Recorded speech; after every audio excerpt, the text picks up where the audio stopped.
जटाटवी गलज्जल प्रवाह पावित स्थले गले विलंबि लंबिता भुजंग तुंग मालिकां डमड्डमड्डमड्डमनिनादवड्डमर्वयं चकार चंड तांडवं तनोतु नं शिवं शिवं जटाकटाह संभ्रमन्निलिम्प निर्जरी विलोलवीचि वल्लरी विराजमान मूर्धनि धगद्धगद्धगज्ज्वलललाटपट्ट पावके किशोर चंद्रशेखरे रति प्रतीक्षणं मम. ओम नमः शिवाय. शिव या शब्दातच किती एकाग्रता जाणवते नाही का.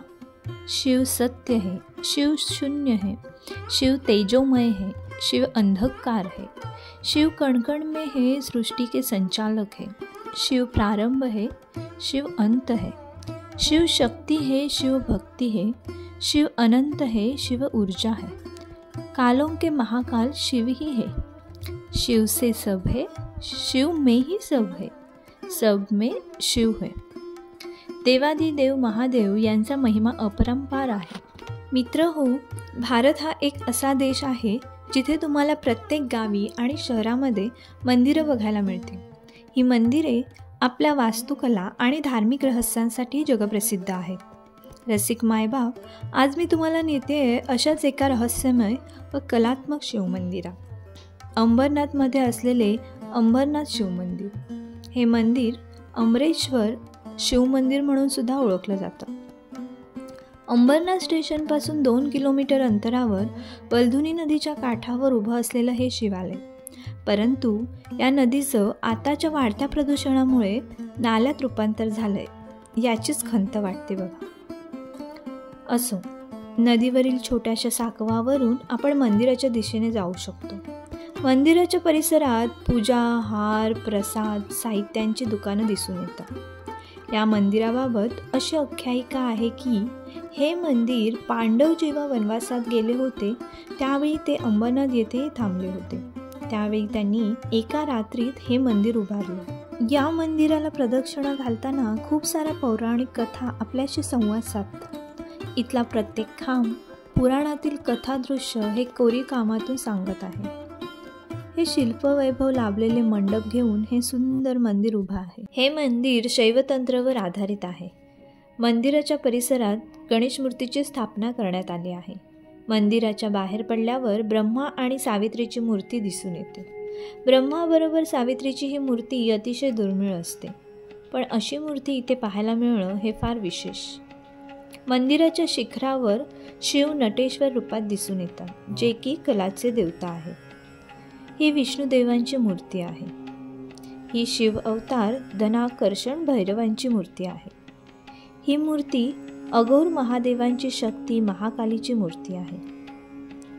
ही एक अतिशय युनिक अशी लांब सोंडेची गणपती बाप्पांची मूर्ती आहे.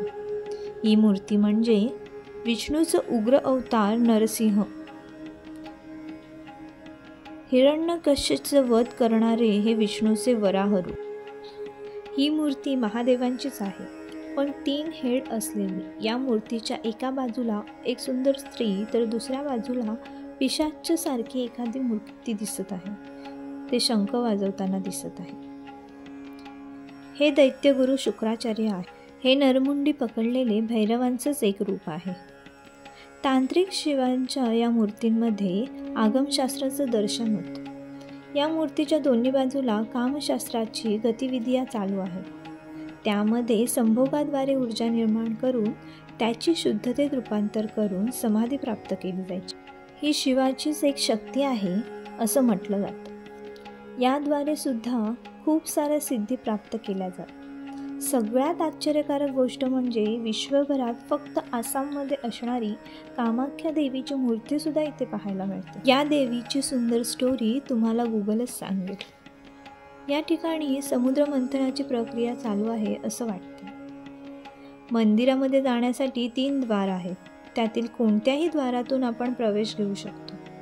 मंदिराबाहेर एक नाही तर 2 नंदी दिसून येतात. आतमध्ये पायऱ्या उतरून गेल्यावर महादेवांचे दर्शन होतं.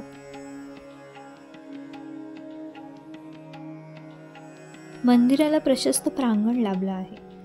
त्या वातावरणातील शांततेची नशा आपल्याला पार वेडावून टाकते. मंदिरातील शिल्प पाहण्यात अगदी गढून गेले होते. राहून राहून असंच वाटत होतं, शिल्पांविषयीची अधिक माहिती जाणून घेण्यासाठी कोणी सोबत आर्किओलॉजिस्ट असतं तर पूर्ण मंदिर पुस्तकासारखं वाचून काढलं असतं. इथे मी तुम्हाला एक पुस्तक रिकमेंड करेन, जेणेकरून आपण बेसिक मूर्तिशास्त्र वाचून ओळखू शकतो. पुस्तकाचं नाव आहे भारतीय मूर्तिशास्त्र. मीही यूट्यूब व्हिडिओ बघत असतानाच माझ्या वाचण्यात आलेलं हे पुस्तक तुम्ही पण एकदा नक्की वाचा. काही शिल्प त्यांच्यातील नजाकतीने आकर्षित करतात. Attitude they have standing is awesome. त्यांचे चेहऱ्यावरचे mood, everything is very beautiful.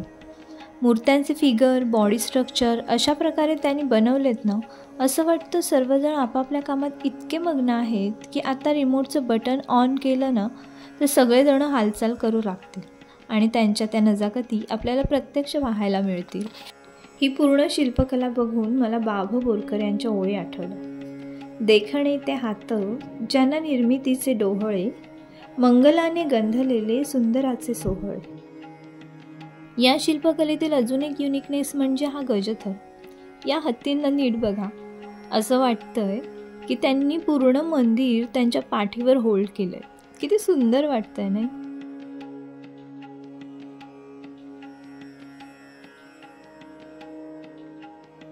मंदिर बघून बाहेर पडल्यावरच बाजूला हा हौद दिसतो. त्यातील पाणी आता पिण्यायोग्य न राहता शेवाळामुळे हिरवेगार झालंय.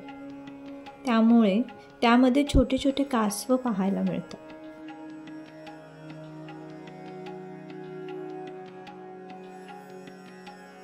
या मंदिराचं अजून एक रहस्य म्हणजे ही बंद असलेली गुहा. तिथे लोक असं म्हणत होते की या गुहेचा एक दरवाजा नाशिकच्या पंचवटीमध्ये जातो.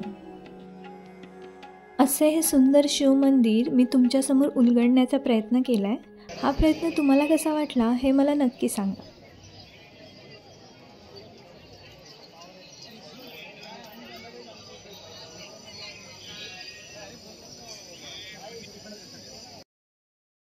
कर्पूर गौरा भोळा नैनी विशाळा, अर्धांगी पार्वती सुमनांच्या माळा, विभूतीचे उधळण चितकंठ निळा, ऐसा शंकर शोभे उमा वेलाळा. जय देव जय देव.